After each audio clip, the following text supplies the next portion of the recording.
সুন্দর রোদ উঠে গেছে সকাল সকাল। সকাল সকাল না, 11:30 বাজে এখন।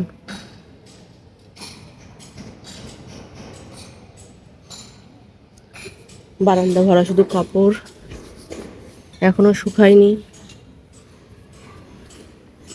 আসসালামু আলাইকুম। আপনারা সবাই কেমন আছেন? আশা করি আপনারা সবাই ভালো আছেন। আমরা আল্লাহর মতো ভালো আছি। এখন প্রায় 11:30 মতো বাজে। বিছানা উঠাইনি এখনো, এরকমই আছে। হুজার রুটি বানাইলাম, পরোটা হুজাকে খাওয়াইলাম, সুজি রান্না করে নিলাম, আমিও খাবো। এই যে পরোটা সুজি। আর আজকে রাতে আমরা যাবো হুজাইফার দাদু বাসায়। হঠাৎ করে হয়নি, হালকা পাতলা কাপড় এখানে রেডি করে রাখছে, আরো কিছু বের করবো আমার হুজাইফার বাবা। কি ওটা?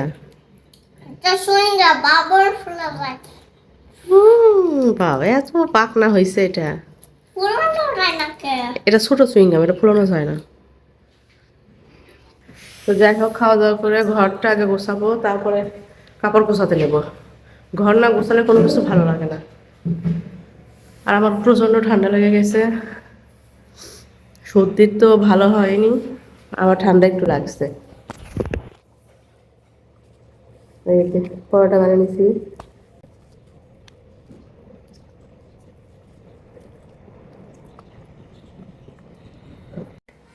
এই যে সব কিছু বের করে নিলাম, ব্যাগ গোছাবো এখন। ব্যাগ বের করে নিছি।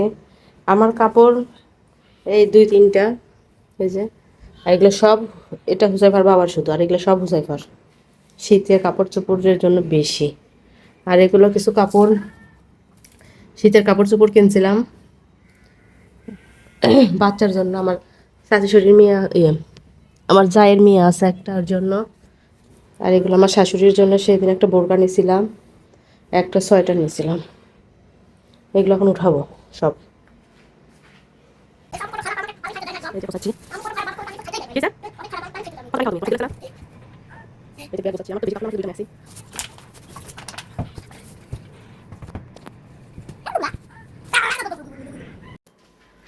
এখন অনেক পরে আসলাম, এখন প্রায় সন্ধ্যা 6:30 বাজে। এই যে হুজাফাকে ভাত খাওয়াবো। আজকে দুপুরে এই খাওয়াইছিল বেগুন ভাজি, আর একটু ঘি নিয়ে নিছি।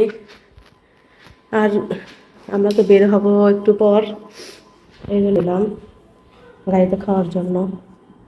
একটা খিচুড়ি, হুজাফার জন্য দুধ জাল করলাম, আর এখানে একটু ভর্তা। হ্যাঁ চলো। আর একটু ব্যাগ ট্যাগ গোছানো রেডি। হুজাফার বাবা আসলে মাত্র, গোসল করতেছে। না না, তাতে খাওয়া দাওয়া করে না।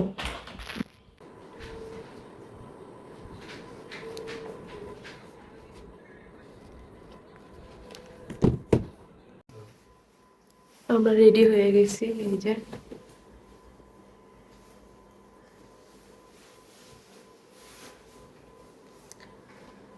সাবান নিব।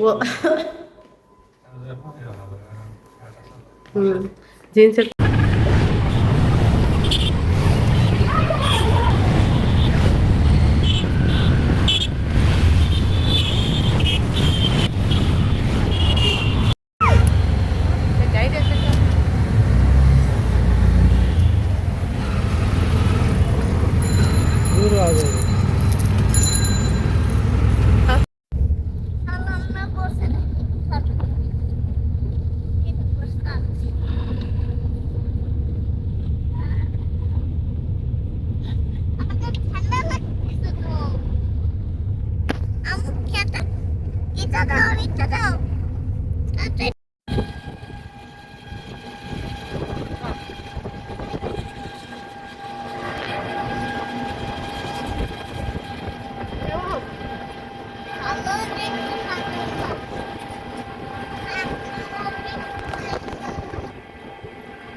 আমরা চলে আসছি বাসায়।